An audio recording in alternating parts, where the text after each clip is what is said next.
ይሄ ጉድጓድ የኔ በሆነ የምትለው ጉድጓድ አለ። ይሄ ጀናዛ እኔ በሆንኩኝ የምትለው አለ። ማንም ሰው ስለማንም መጥፎ እንዳይነግረኝ ነው። ልቤ እንዲህ ንጹህ ለሁሉም ንጹህ እንደሆነ መሄድ እፈልጋለሁ። እዚህ ምድር ላይ ሰው ተፈጥሯል ብዬ ካመንኩ ነው ኢትዮጵያ ውስጥ እስልምና ነበር ብዬ ነው። ተከተሉኝ። በጣም ከባድ ነው። ሲያስታምም ሁሉ ነገር እሱ ነው። ግን ደግሞ ሰውየው አቅም አልባ ሆኖ ሲሞት ግን ለሌላ ሰው አሳልፈህ ትሰጠዋለህ። በፍጹም ወላሂ ይሄ ነገር መስተካከል አለ።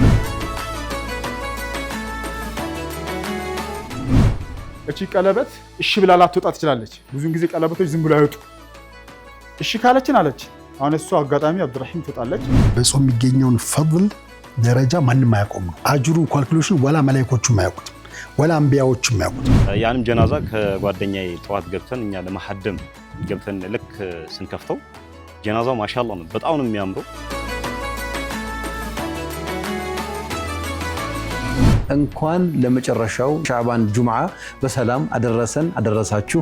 ዕለተ ጁምዓ ከቀኑ 7 ሰዓት ከ30 ጀምሮ በድጋሚ ምሽት ከ3 ሰዓት ጀምሮ እንዲሁም ቅዳሜ ከሰዓት ይጠብቁን።